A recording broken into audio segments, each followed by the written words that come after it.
Well, happy Saturday, everybody. Welcome back to House Talk Pregame. I'm licensed marriage and family therapist and life coach Dr. Lauren Pittsbound. You know that crazy guy right there. I don't know what to tell y'all. Y'all can crack jokes, you can say whatever you want. It's worse than it was on Thursday. So I was like, you know what? This is not about vanity, but I look a mess. And I said, I'm not going to stop the show. You know, they say the show must go on.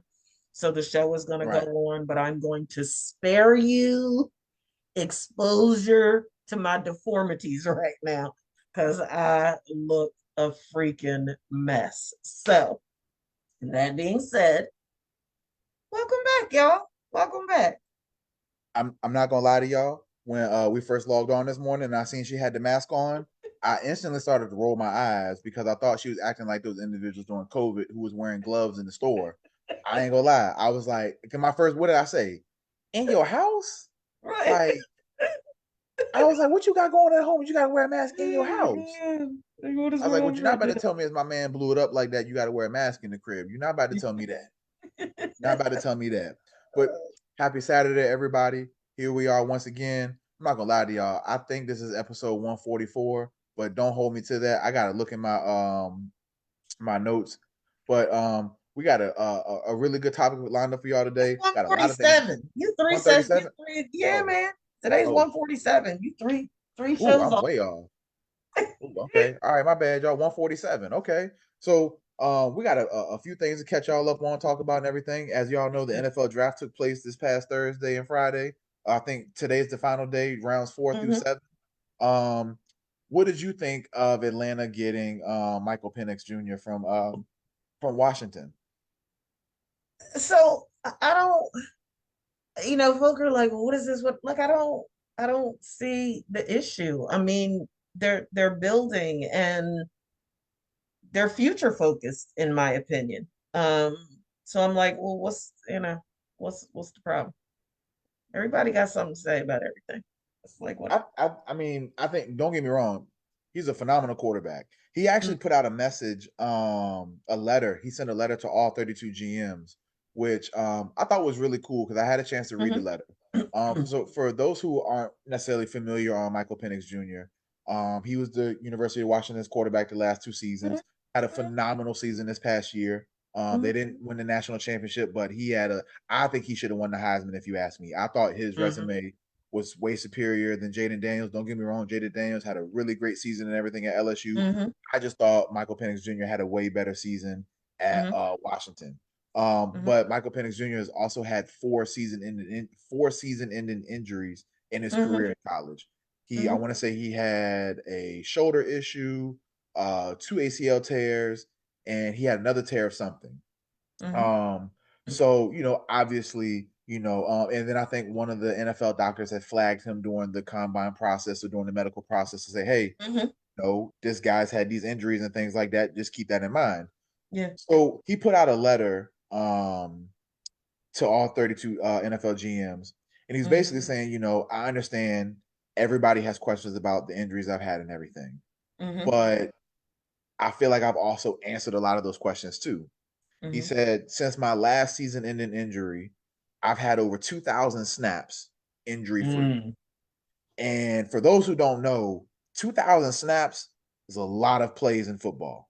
Like Mm-hmm. most offenses run on average anywhere from 55 to 70 plays on average, give or take level, division, things like that. But on average, anywhere from 55 to 70 plays a game. He's done 2,000 plays since his final injury. Well, since his most recent injury and everything. Mm-hmm. And he said, let's be honest. There's some individuals, NFL, college, whatever the case may be, they get an injury. There's no guarantee they'll be back to who they were. Right. Very rarely does somebody who has a very significant injury ever get back to what they once were. Right. For Mm-hmm. example, Adrian Peterson is one of the few people who had an ACL tear, and for running backs, the ACL tear can be a death sentence at some points, but Mm-hmm. came back and had one of his greatest seasons and one of the greatest seasons in NFL history. I Mm-hmm. think less than 9 months after ACL injury. So it happens. Mm-hmm. So um, I liked his perspective because he's had 2,000 plays since he had an injury. Mm-hmm. That's a lot of experience. That's a lot of going out there with that anxiety, with that fear, with that unsureness of like, can I go back out here and be a great Mm-hmm. quarterback? And I Hmm. feel like he's answered that question to this point. And I think, yes, keep it in mind, but I also think, hey, Atlanta's giving him a chance. He's obviously going to sit the bench for a couple years and everything and really understand Kirk Cousins' brain, his perspective. Kirk Cousins is a tried and true quarterback in the NFL. He might not have gotten to the mountaintop, but he can get to base camp, and that's Well, speaking a can lot. I touch on that real quick? Go ahead. Because here's the thing, right? I mean, I think it's fair to say Kirk Cousins clearly still has gas in the tank. Right. However, he also has to stay healthy. Right. So, Yeah. I mean, we've got age, it's almost like, and I don't do pets, but I know like dog years and cat years and stuff like that, right? So it's like you have Kirk Cousins' biological age and then you have his football years, right? Right. So, dependent upon how healthy he's able to stay, that that ride on the bench might not be 2 years. Right. Yeah. So, Absolutely. like, Absolutely. I I think from feel I like think they're from taking Atlanta, all that into consideration. I think from the Falcons fans' perspective, I think they look at it like, well, we just gave Kirk Cousins 180 million, and 130 of that was guaranteed. So it's Mm-hmm. kind of like, Mm-hmm. well, then we go draft a quarterback. Why not draft a tackle or draft a weapon for Mm-hmm. Kirk Cousins? So, like you Look, said, they're people gonna pay for it because their ticket price is about to go up.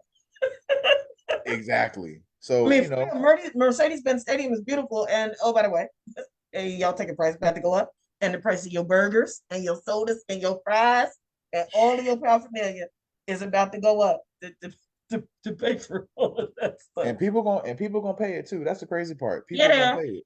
They gonna pay it. Yeah. So I yeah, have no, friends that have Falcon season tickets, and when I hit them up, it was like, how you feeling? And they said about Kirk Cousins coming there, it's like it's better than what we had. right, absolutely. I'm not opposed, and it's like it's like their fingers are crossed and they're holding their breath and they're hoping that it's going to work out for the best. So I really liked his letter. I'm glad he did that, and I'm glad he put that perspective out there. Like, hey, I understand everybody has questions, but I'm Mm-hmm. answering those questions in real time and as we Yeah, as we progress. So shout out to him for that. yeah. In other news, I just saw this yesterday actually. So former offensive lineman of the New York Giants, Arizona Cardinals, and New England Patriots, Corey Cunningham passed away at the age of 28. Oh my goodness. Um, they're saying there was no foul play involved, but there are signs that of a possible suicide. Wow. Um, so I'll be honest with you, I had no idea who he was until Yeah, I don't know. yesterday and And I everything. hadn't heard anything about it. Right. Yeah. I literally didn't even see this on ESPN or anything. I saw it on social media yesterday. Um, and it was confirmed by one of the news outlets because he was in where did they say he was? Oh, in New Jersey. So he actually was found at his home in New Jersey. Wow. Um, so yeah, no, our thoughts and prayers to his family and everything. Yeah. We all know that May is National Suicide Awareness Month and everything. And especially for athletes, we see this happen far often than it should. Yeah. And our thoughts and prayers to his family because anytime somebody contemplates or acts on the thoughts of suicide, um, we can demonize them and chastise them all we want to, but I think sometimes people need to really recognize that there are individuals out here who are really hurting in reality. Yeah. And the reality that they live in is really hurtful and really painful for them. And a lot of times they're just looking for an escape. And I'm not excusing it whatsoever. At the end of the day, it's a decision that when that individual makes, I pray that their soul, their family, and everything is taken care of, and all that. Because I can only imagine how hard it is to make that type of decision. Yeah. And us being in the field, sometimes we get more of a firsthand perspective of individuals who either thought about it or even attempted it. And I'll let having had so many conversations with individuals who have acted on it or even thought about attempting it, it it's not because they're scared. I can tell you that for sure. It's not because they're scared. They're hurting. They're really, really hurting. And in Yeah. their mind, reality is hurtful, it's painful. And sometimes it can be too much for an individual. And Yeah. so I think we need to be really mindful of judging these individuals who, Mm-hmm. feel that this is the only option in their life. Mm-hmm. We all feel as clinicians and people that there's other options other than suicide. and we will continue to advocate for those options and advocate for people to actually seek help and get help, in this world, in this reality and everything. Hmm. But my heart goes out to his family and everything because that's another life lost, possibly that could have gotten help, possibly could have gotten that treatment or resources or that support that he probably was looking for. So very sad to see another, outside of just being an athlete, another human take their life and everything because they felt like the reality we all live in um, was very painful and hurtful to them. Yeah, And I'm sorry that he had to experience that and go through what he went through and everything. So my thoughts and prayers to him and his family. yeah, indeed, So, indeed. Um, Dr. Pitts, did you have any news that you want to share? Anything going on in the sports world that you noticed in the past few weeks? Gearing up for the Olympics, man. It Can't is wait. time is flying. I'm so excited, so excited, so excited.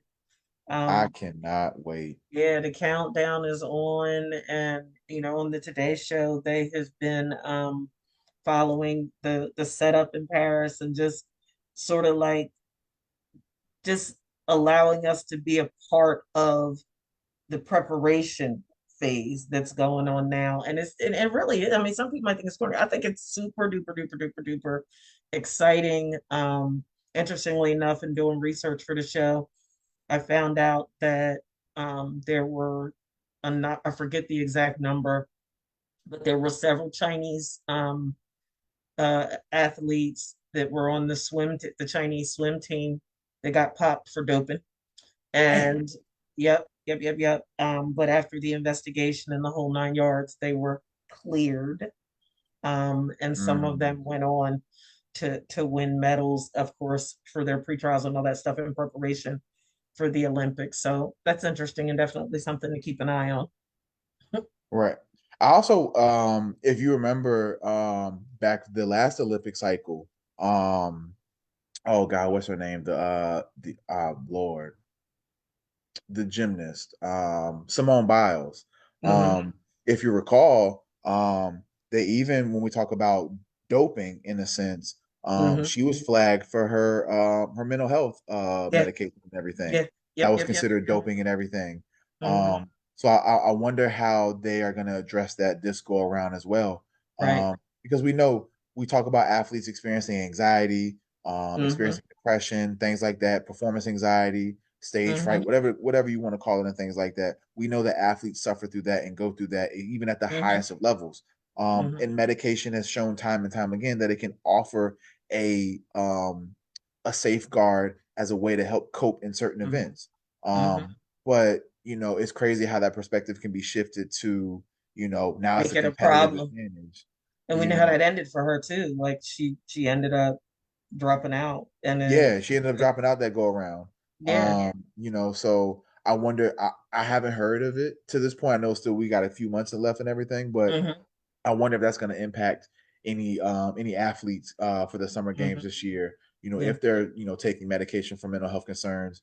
Right. I know at the time when Simone Biles was taking her medication, they apparently have waivers that athletes can have on file and stuff like that. But Hmm. apparently her waiver was denied or something like that. Yeah. So it's gonna be interesting as well too. Hmm. Um, Oh it's gonna yeah. be very interesting as well too because that's a factor.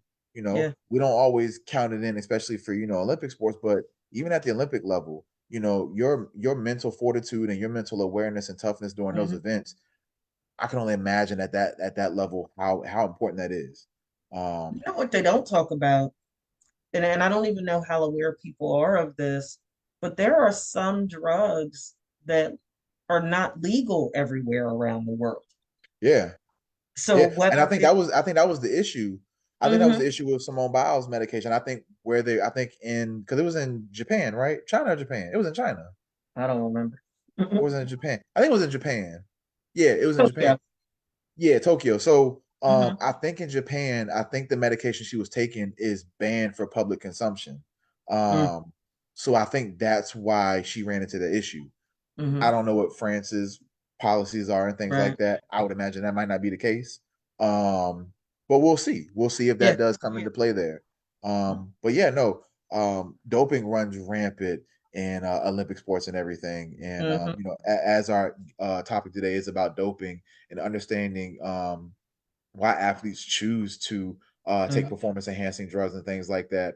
Mm-hmm. Especially when it comes to Olympic sports, there are some families who plan the births of their children around the Olympic cycles. No, I didn't know that. I'm not surprised though. Right, People there have. there are some families, because specifically for the sports of like gymnastics, track and field, the more recognizable sports, and even swimming. Mm-hmm. Some families will plan to have a child around the Olympic cycle, so by the time their kids are 16, 20, 24, Mm-hmm. you have a chance to maximize your youth and your athletic prime to Mm-hmm. possibly go to one, maybe two, or even if you're really, really good, Mm-hmm. three three Olympic events and everything. So Mm-hmm. Die hard. yeah, very committed to the process. Very committed to the process. Mm-hmm. But why do athletes dope? Why is doping a relevant thing in Mm-hmm. sports and whatnot? So kind of a little brief history of doping that I found and everything. So the use of stimulants and strength building substances in sport is held to date as far back as even ancient Greek times. But it was during the 1920s that restrictions about drug use in sport were first thought necessary. For example, in 1928, the International Association of Athletics Federation, or the IAAF, athletics world governing body, became the first international sports federation to ban doping.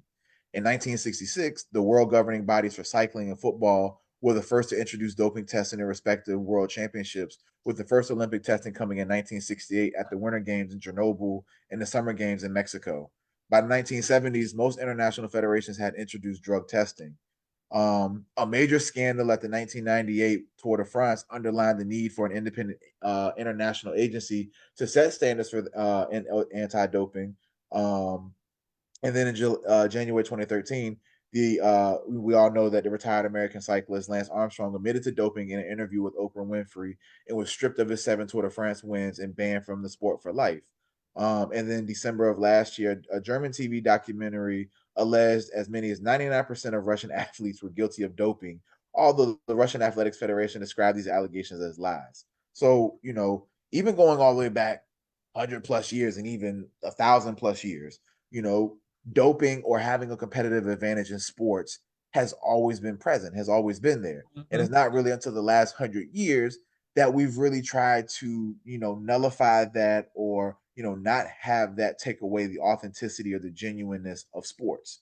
Mm-hmm. Um, when I think of doping in sports, some of my earliest memories are of the late 90s, early 2000s baseball scandals of Sammy Mm-hmm. Sosa, Mark McGuire, Barry Bonds, Mm-hmm. Jason Giambi, what's the Roger Clemens, all Mm-hmm. those heavyweights in the baseball world, Mm-hmm. um, who have been accused of, and even some of them confessing that, yeah, I used I used performance enhancing drugs.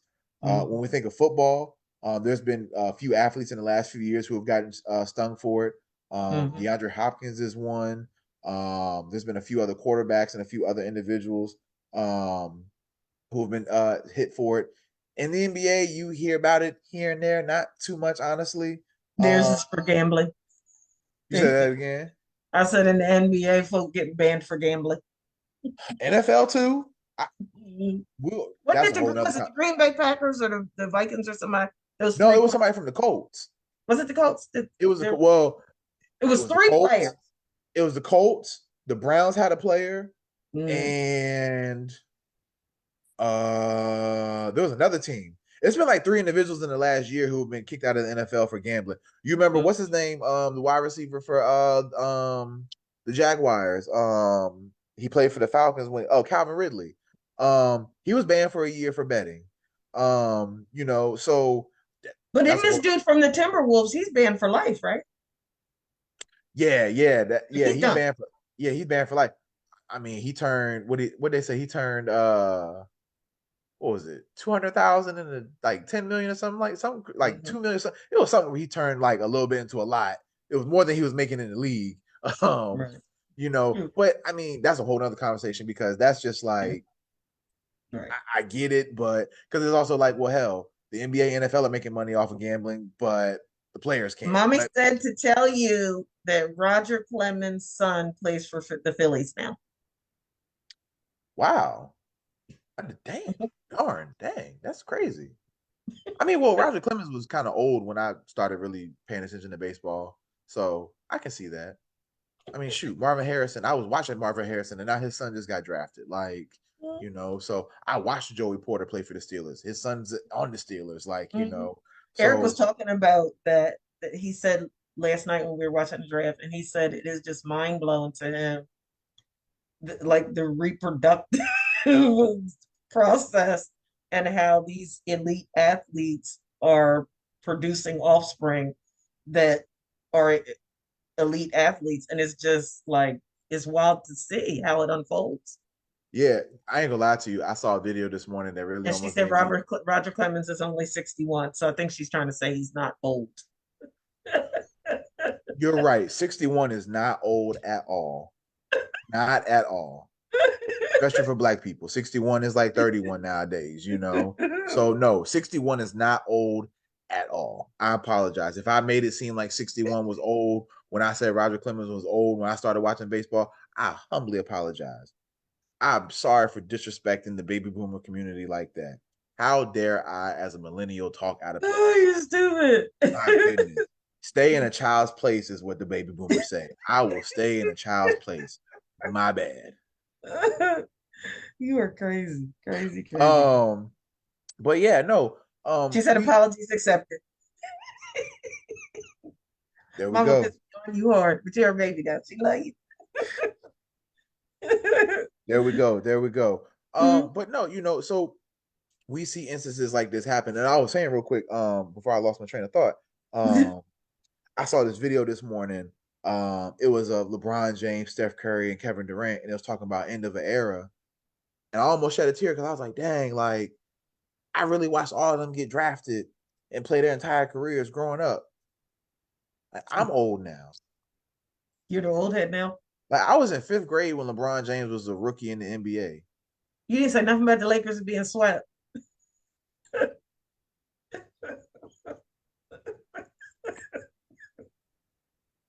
I guess I It don't, deserve that, right? it don't fit in with the show, I guess, but I you guess, I didn't guess say I, anything. I guess I deserve. Well, hell, we need to dope. We need to dope up some so we can try and have some type of a fight. Because my goodness, like, or like, I mean, don't get me wrong. Like, LeBron and AD are doing the best they can, Mm-hmm. but my goodness, the starters have to do something. They have to do something else. Like, don't get me wrong. Denver has a phenomenal team. Mm-hmm. They have a phenomenal team. If two of our starters have 59 points and the other three starters combined got 21 points, and then their two stars got 60 points combined, and then their other three starters got almost 70 points combined, 70 something versus 21. You tell me who's going to win that game. And people talking about, oh, it's our bench. Our bench ain't doing enough. Oh, I'm sorry. I didn't know D'Lo was on the bench. Mm, I didn't know that was taking care. I didn't know that was taking place. But mm, anywho, um, yeah, no, I think, when we talk about doping in sports and everything, why do athletes resort to doping? Why mm-hmm, do athletes, knowing the consequences, knowing the risk you're taking, why do some mm-hmm, athletes still feel that this is necessary to do? Um, you know, as an athlete who did not dope, because I was never that good enough to even be in the realm of even being asked, do you need to dope? Do you want to dope or anything like mm-hmm.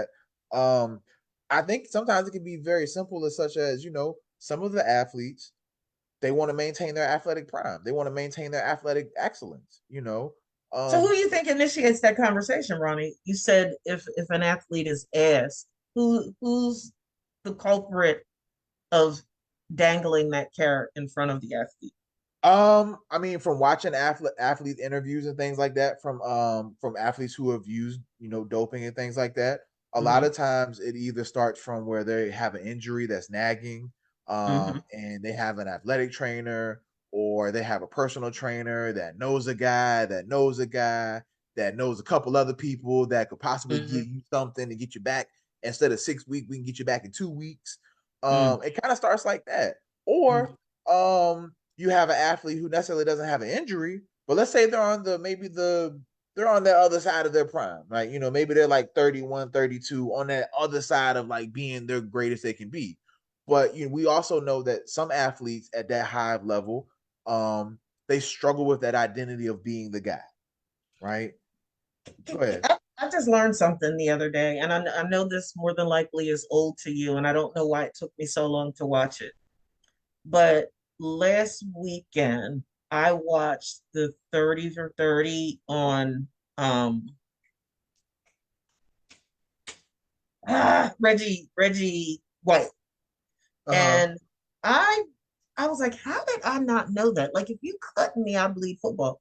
How did I not know that Brett Favre went to rehab for being addicted to painkillers? I didn't know that.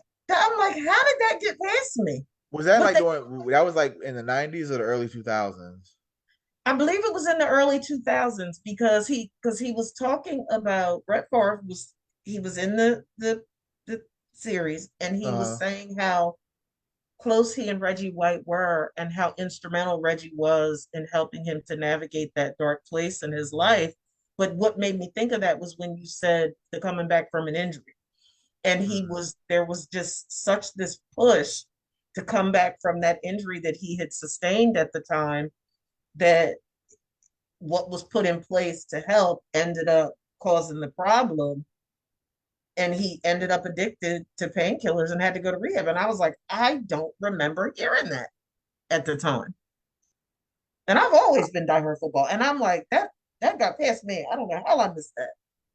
I feel like if it was the late 90s, early 2000s, which just sounds kind of familiar.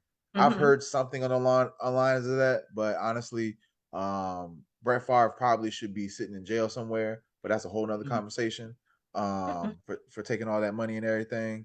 But anywho, Mm-hmm. yeah, no, we see it all the time.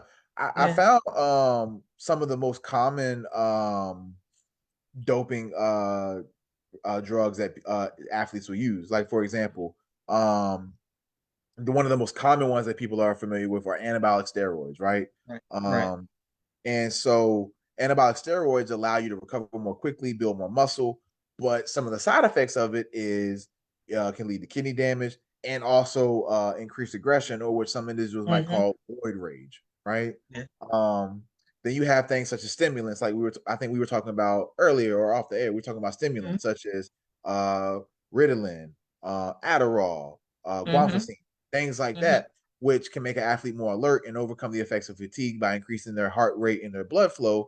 Mm-hmm. However, some of the side effects of that is it's extremely addictive. Amphetamines are extremely addictive in times, and Mm-hmm. in some cases can lead to actual heart failure. Right? Mm-hmm. Um, what do athletes sometimes use to kind of cover up some of these doping things that they're doing? They'll use diuretics or masking agents, which are used to remove Mm-hmm. fluid from the body, which can hide other drug use, or in such sports as Mm-hmm. boxing and horse racing, help competitors make the weight. We hear a Mm-hmm. lot of boxing, like for those who watched the boxing match last week of Ryan Garcia versus Devin Haney. Mm-hmm. A lot of people thought Ryan Garcia was going to get demolished because the fight was for at 140. He came in at Mm-hmm. 143. So everybody thought he was BSing and not taking it seriously. Mm-hmm. And for those who watched the fight, we saw how that ended. But yeah, a lot of times, MMA fighters, boxers, or wrestlers will Mm-hmm. try to shed fluid as quickly as possible because they might have to lose an extra 3 to 5 pounds, or maybe even sometimes 10 pounds in Mm-hmm. 24 to 48 hours. And while that's not humanly possible, with the aid and help of diuretics and things like that, you can make yourself, pee out a lot of fluid, things like that, and help you sweat out a lot more fluids too to make weight and things of that nature. Or if you're trying to hide drugs. Yeah. Um, another thing that athletes use to dope, and very quite frankly, dope. We got narcotic, angelictics, and cannabinoids. Are used to mask the Mm-hmm. pain caused by injury or fatigue, but in practice can make injuries work. I mean, make injuries worse. We know that there are a ton of athletes, regardless of the sport, who use cannabis. Right, we've Right. talked about that on the show before. Athletes using cannabis and things of that Mm-hmm. nature. We've heard athletes retire from the games they love because of cannabis use and things like that, Mm-hmm. i.e., Ricky Williams, Calvin Johnson, people like that. Mm-hmm. So people will use those things to kind of help with pain and things like that as well. But we also know Mm-hmm. that cannabis can be very addictive for the wrong Mm-hmm. reasons, stuff like that, Mm-hmm. and things of that nature. Then you got peptide hormones. Some of these I'm hearing for the first time.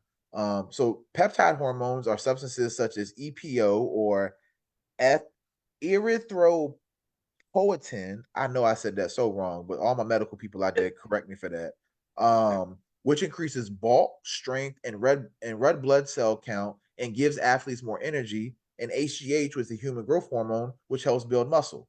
So a lot of times athletes who are maybe frail or fragile, they need to bulk up. They need to put on weight because their frame just can't necessarily handle the physical load or exertion that they might do in their given sport. So they'll take Mm-hmm. these to kind of help the hormones speed up. Some of the fallout I've heard with things like that is that, for example, our skeletal muscle or our skeletal system and our can only be so big, right? And Mm-hmm. your muscles are adjusted to your skeletal system. Um, and so in some situations, if you take HGH or things like that to help you build muscle really fast, while you're building muscle really fast, your bone density at that time might not be able to support that increase in muscle mass, right? So that leads to bone fragility, things like that, or tears, pulls, Mm-hmm. inconvenience, things of that nature. So you have to be very mindful of that because while you can put on muscle really quickly, you can also do damage to your skeletal system and things of that nature.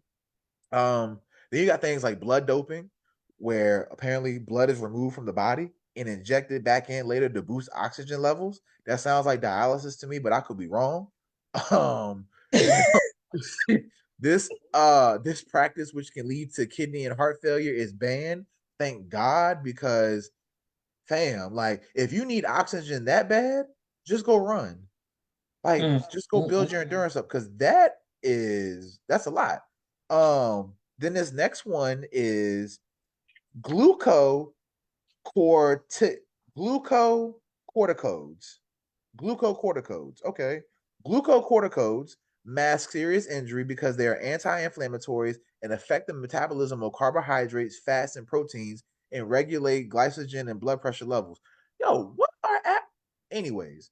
Uh and then beta blockers, which may be prescribed for heart attack prevention and high blood pressures, are banned in sports such as archery and shooting because they keep the heart rate low and reduce trembling in the hands. My goodness.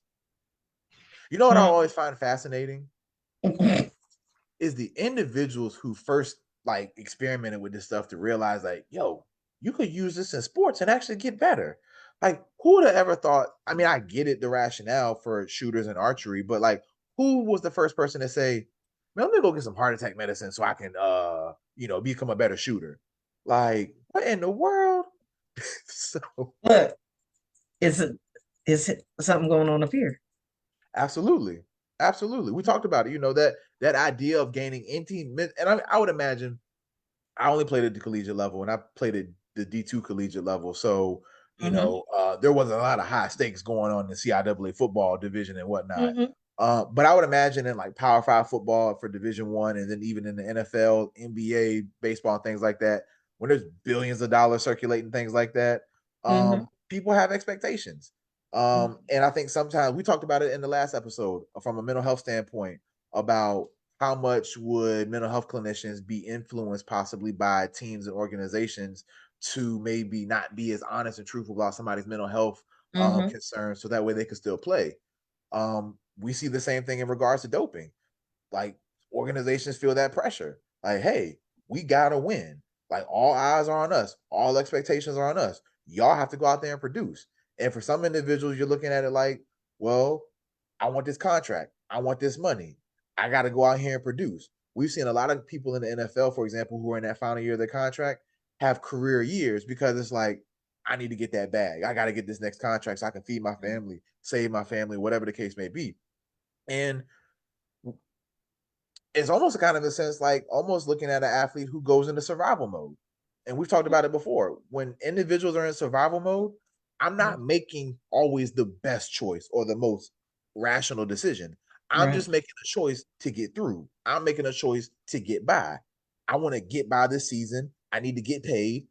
I'm willing to do what's necessary to do that. Mm-hmm. We talked about creating false realities to match emotions. That need for validation, that need for belonging, that need to be attached to something, that need to be dependent on something, that need for it to satisfy your identity and your purpose. sometimes worldly motivations will cause you to sacrifice your intrinsic values and morals. I want to tease that out because I, the psychological element of all of this is extremely concerning. You know, we've done shows in the past about the identity crises that athletes go through, and it reminds me of there's a commercial, and I want to say it's Jared Goff. I think Jared Goff. Mm, It's either Jared Goff or the quarterback for the Chargers. Justin Um, Herbert. one of them. One of them does a commercial. Nope, it's not. It's Stafford. But anyway, they're talking about he's saying that football is super important, but it's not everything. And I don't Right. even remember what the commercial is for, what's being advertised, or anything else. But the first time I heard it, it hit me because my thought was, how many athletes don't believe that or don't accept that narrative? So when you look at from a psychological perspective, I want to tease out some of the risk, and I want to do this contrast, right? Because for example, when it comes to the anabolic steroids, um, some of the risks that men encounter are they'll see their breasts grow, they notice their testicles shrinking, they're not able to get their partner pregnant, they learn from a healthcare provider that their prostate gland has gotten bigger. So it's like you're putting all of your eggs in this basket for a sport that you're only going to be able to play for X number of years, and all of these other things that are the disruptions to your life. It's it's scary. It's scary Absolutely. to think that somebody is so validated by this sport that they're willing to sacrifice all of these other experiences that, if we're honest, can have lasting effects that are damaging, on top of the fact that in football, for example, your body is in a car accident every single solitary day throughout your entire career if you're getting playing time. And Absolutely. it's like, to me, that speaks to a much, much, much deeper seated psychological issue. It's similar to, you and I were having a conversation about something before the show, and we were talking about, what is the underlying motivational factor for someone that enjoys making other people feel small. When I Mm-hmm. look at that comparatively, where an athlete is concerned that's willing to to take the chance of experiencing all these risks for X number of years in the football season, what's really going on? What is really going on in that person's life that they've become so consumed by playing this sport and being this stellar athlete that all of these other things come into play. Let me give you, I want to touch on the female risk, and then I want you to chime in. For women who use anabolic steroids, get a deeper voice, treatment may not be able to change it back. Notice that a part of their genitals called the clitoris has gotten bigger, grow more body hair, lose the hair on their head. Treatment might not be able to bring the hair back. They stop getting periods or get them much less often than they used to. Oh Lord. All people, severe acne, a higher risk of swollen or torn cords in the body, your Mm. tendons, in other words, which attach muscle to bone, liver tumors or other changes to the liver, high levels of bad cholesterol, Mm. lower levels of good cholesterol, Mm. high blood pressure. Come on, Ronnie. Like, really? Really? So let me offer you a perspective on what you just talked about. Mm-hmm. So what if we remove sports as the variable here? And Okay. what if we just made it life, right? Mm-hmm. We talked about before people who have addictions to substances and stuff, right? Mm-hmm. When you think about people who are addicted to substances, typically most people who have a struggle with substances do not have a substance issue, they have a life issue. Correct. They are not fulfilled, happy, or at peace with their reality. Mm-hmm. This substance, given what the substance is, whether it's alcohol, weed, crack, Mm-hmm. cocaine, fentanyl, whatever the case may be, whatever this, gambling, sex, shopping, whatever the case may be, Mm-hmm. for some, it's all about activating that reward system in their brain, Mm-hmm. activating this idea in my brain that, you know what, for this temporary time right here, Mm-hmm. I feel good. I feel worthy. I feel at peace with myself. Now, you tie that back into what we talked about with athletes and doping. Same Mm-hmm. thing. What are they seeking? They're seeking to activate that reward system. Now, Mm-hmm. for them, whatever that reward, whatever specific situation for them they give meaning to that activates that reward system is subjected to them. Whether it's a new contract, whether it's a championship, whether it's to make the team, whether it's to come back from injury quicker, whatever it is, it's all about activating that reward system. When I can Mm-hmm. activate my reward system, I feel completed. I feel fulfilled in this moment. I feel worthy in this moment. It's Mm-hmm. all about me.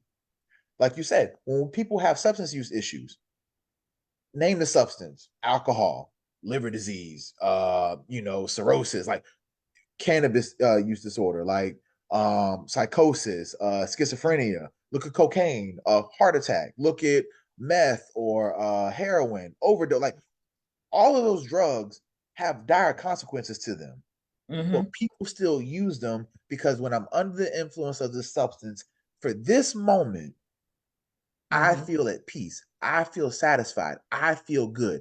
I don't have to worry about reality in this moment. Sometimes our reality can be scary. Sometimes we feel like our reality can be daunting or not fulfilling or not fun. Think about how many athletes struggle with the idea of retirement Mm-hmm. because Oh yeah. I've done this 20, 25, 30 years. Somebody like Tom Brady played football 30 years of his life. Yeah.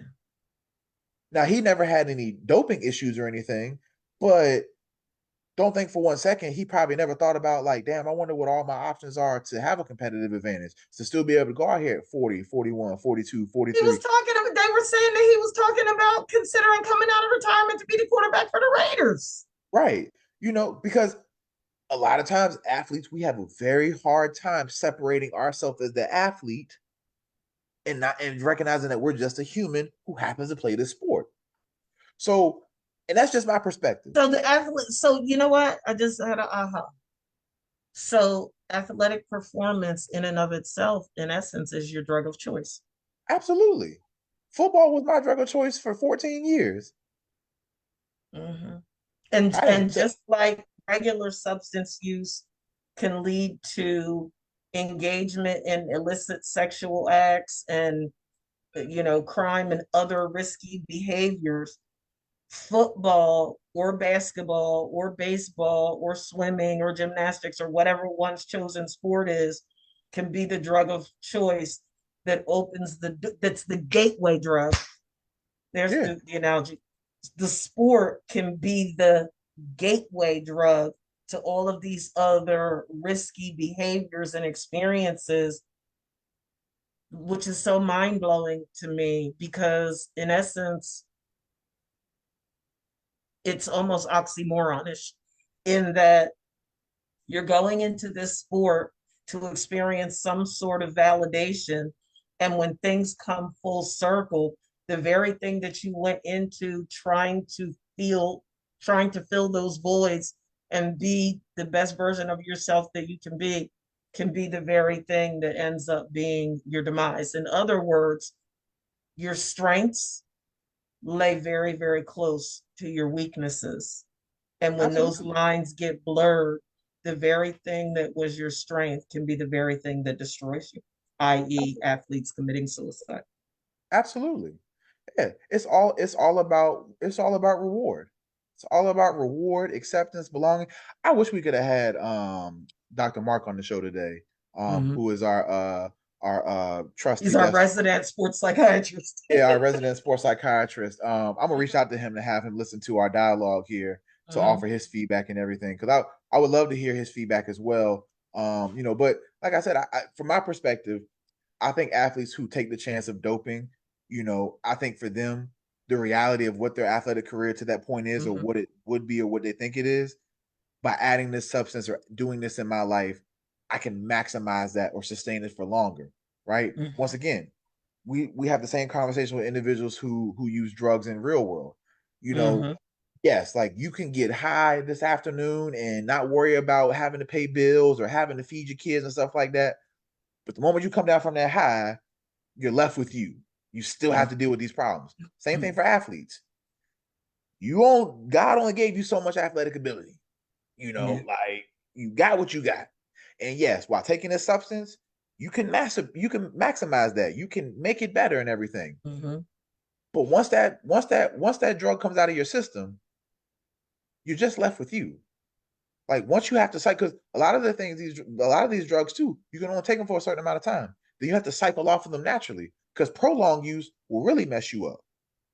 Well, that's what I wanted to touch on because I just get these random aha moments when we're having these discussions, and how many parents, because what I know is doping was going on among our athletes when I was in high school, right? And I, we're not alone on that island. It happens. It's happening right now here today at various levels of athletic performance, high school, collegiate, and professional.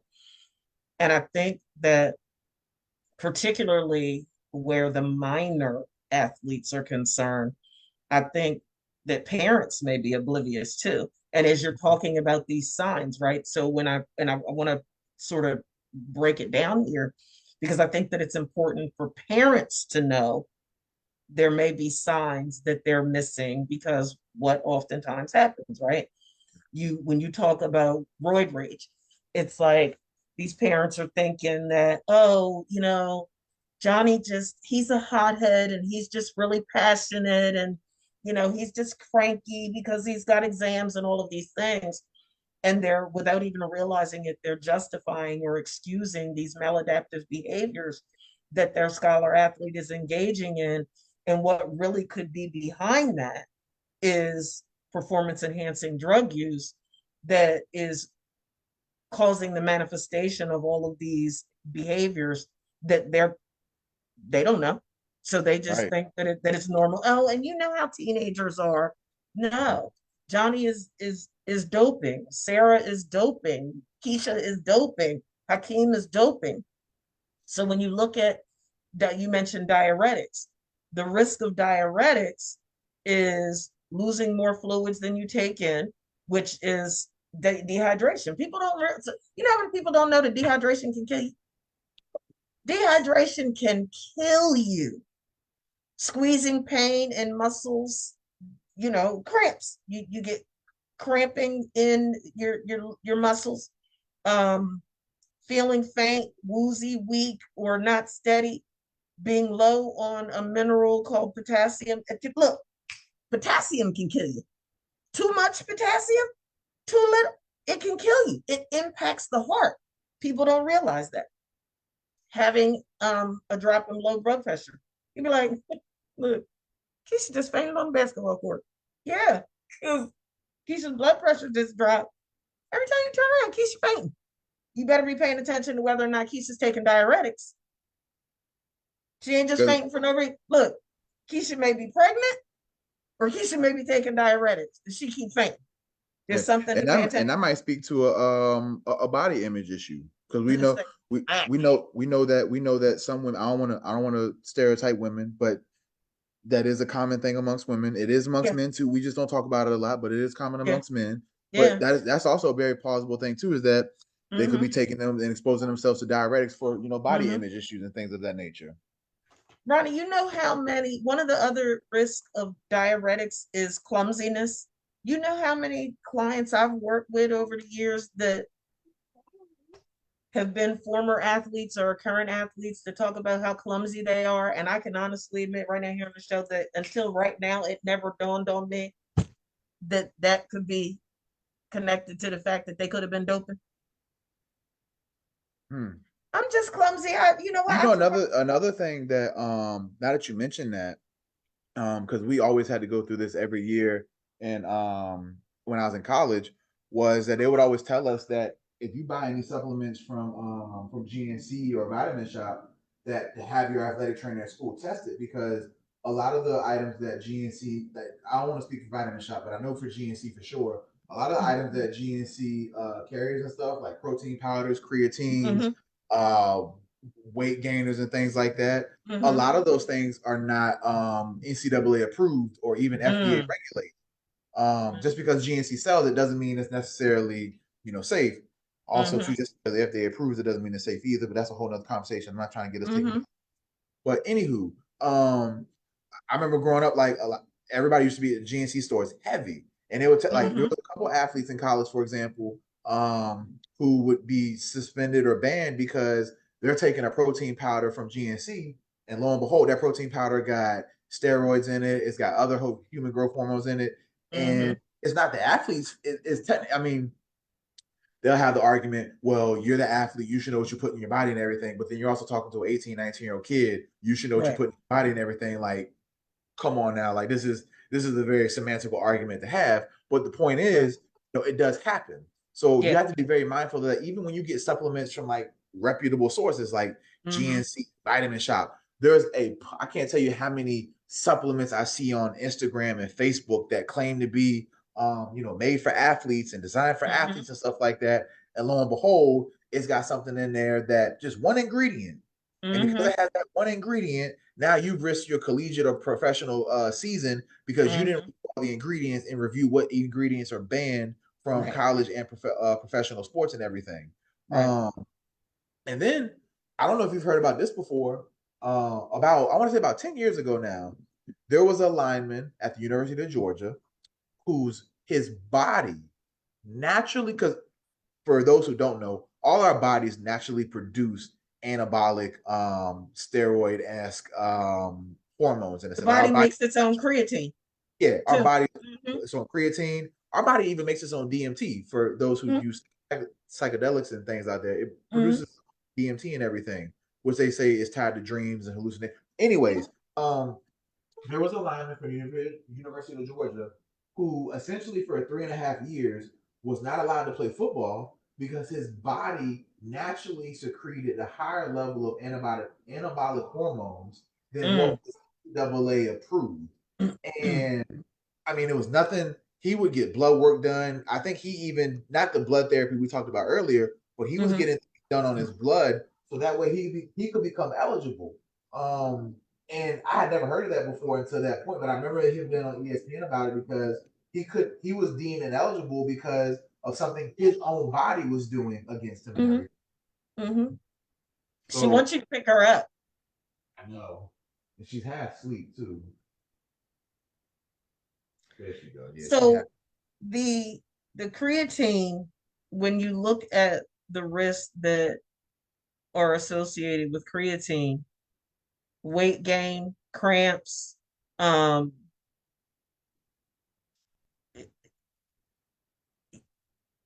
it, it goes back to what you said about being mindful that the long-term damage of some of these drugs can, it can be irreversible. Um, Stimulants. This one's huge because the risk of using these stimulants, lowered focus due to feeling nervous or angry, trouble sleeping, dehydration, heat stroke, which happens when the body gets too hot and can't cool down, addiction to stimulants or needing higher doses to feel the side effects. That goes back to what I said about your sport being the drug of choice that opens up the door for additional risky behaviors that because the reality of it is that you are not going to be able to play your sport forever. You just Right. biologically, you're gonna have to stop. But guess what? If you pick up these other habits as a result of your sport, because your athletic involvement was the gateway to other issues, well, guess what? Those things aren't going anywhere. So now you're not playing your sport anymore, but you have this lifelong addiction that becomes a battle for you over time. Other side effects of stimulants: your heart beating fast, your heart beating too slow or being out of rhythm, weight loss, tremors, high blood pressure. You'll mess around and stroke out. Problems with heart and blood flow, issues with anger or violence. Here we go with that again. That seems to be a recurring theme for any form of doping. Mental health conditions such as depression, a need for antibiotic steroids that can't be controlled, diseases such as HIV or hepatitis if using needles. It goes on and on and on and on and on. And and I've said this before, Ronnie, and I know I don't believe that it's something that will ever happen. I really don't. But I swear, I believe athletes need psychiatric evaluations. At least It'll never one. I happen. think. I think all individuals after the age of 18 should possibly just have one, just at one, at least once in your life. Whether you had a good childhood or not so good childhood, Yeah, you should have maybe one at that point. yeah. People are terrified of mental health, and they're so fearful of having a mental health diagnosis. But you have to ask at what cost, you know? Um, Anything untreated, it doesn't just go away. Unless we're not talking about in the spiritual context of a miracle happening. We're talking Right. about just the normal flow of things outside of spiritual context. Mm-hmm. Things don't just go away because you don't acknowledge them, because you don't treat them. And what ends up happening is over time it becomes more problematic. And I think that the thing that just frustrates me so much is, you watch the draft, right? And you see all of these families that are just absolutely elated. They're ecstatic because their loved one has been drafted into the NFL, and it's all of these amazing things. But do these people stop to really take into consideration the new level of pressure that their loved one is under? Or are they like what was the young boy? I forget his name, but even when they announced him, I think he was taken in the second round as a wide receiver. I think he's going to the Steelers. The uh He the was kid from really Michigan. stoic. He was just, it was a black kid, really stoic and just sort of nonchalant. And they said when they were talking about how the different teams that were looking at him, one of the things that was a recurring theme in the feedback that they were receiving is that his interviews didn't go well. They Mm-hmm. didn't feel like he was taking the process seriously. And his affect was just flat all the time. My clinical brain said, as they were sitting there, it was like he was sitting on the couch and he was just like he just wasn't phased, and his dad and everybody was going crazy, and his affect was just flat. I said, is this kid dealing with depression already? Like, yo, you supposedly dreamed of this your whole life, and Mm-hmm. you got drafted in the second round and showed no emotion. Ronnie, that's not normal. It's There's not nothing normal. normal about that. Did anybody keep that? They're talking about in the interviews, none of his interviews went well, Ronnie. They said none Mm-hmm. of his interviews went well. He was not like a standout athlete, and yet he was the coach, and yet they still drafted him. But is anybody taking into account that there may be something going on with this young man from a psychiatric perspective? Because It could it was just it could also it could also possibly be he might have a developmental delay as far that's as true like too. maybe he could possibly be on the Be on the spectrum. spectrum. He could Mm-hmm. possibly maybe just have you know, now well, not ADHD, but he could possibly maybe have some type of um cognitive delay or cognitive developmental thing going on that could possibly make him like that. We've seen a lot of times But they need before. to know it though. Huh? They need to know that. Oh yeah, yeah. I mean, absolutely. So we've had this conversation before about people doing the due diligence and things like that, and not just exploiting people for what they can offer you Right. tangibly and stuff like that. Um, it could be a combination of things, right? Right. But obviously it's something that we all feel like that, is not necessarily considered uh normal per se, Yeah. right? Right. But it could be a combination of things. Um I think one of the takeaways that I want people to think about this conversation in terms of doping is, you know, for athletes, you have to keep in perspective that when you choose to put those type of substances in your body, it's Hmm. not only impacting you, it's impacting your team, your family, it's impacting the people around that team. But most importantly, it can also impact people who actually are authentically and genuinely trying to put forth actual effort to make a team.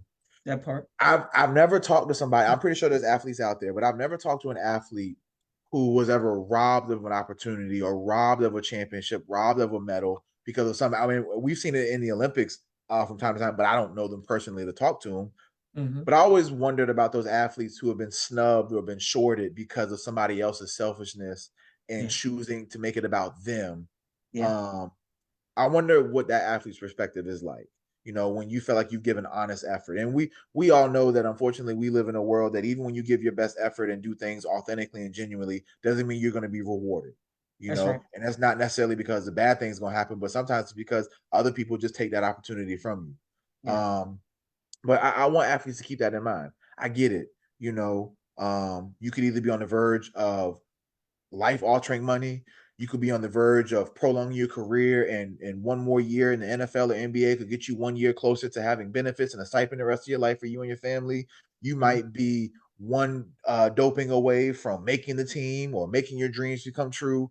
You could always be one away.